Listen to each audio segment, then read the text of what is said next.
Thank you, Hannah. Now, the time is now 6:53 on this Wednesday morning, and here's what you need to know before you go. Minnesota health officials are monitoring a person who may have been exposed to someone with hantavirus. The Minnesota Department of Health says the person came into contact with someone who was on board the cruise ship, which had 11 cases of the virus. 3 people died. MDH says the person they are monitoring does not currently have any symptoms. They say the risk to the public is very low. A Wisconsin tax relief deal is one step closer to becoming a reality. The state's Joint Finance Committee passed the plan yesterday, with all Republicans voting for it and all Democrats voting against it.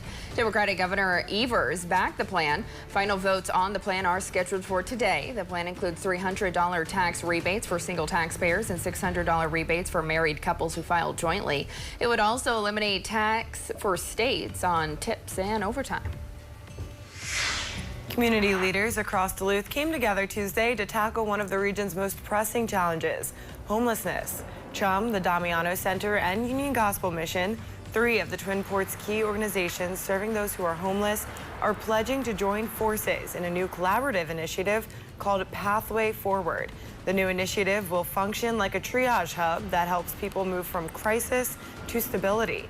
The goal is to increase shelter capacity and social services. Leaders say this merger will take several years to fully roll out. After weeks of pushback and calls to lawmakers, Northwest Wisconsin's Brule State Fish Hatchery will stay open for all. As we previously reported, after 100 years of stocking local fisheries with multiple species of fish, DNR budget struggles were poised to shut the hatchery down.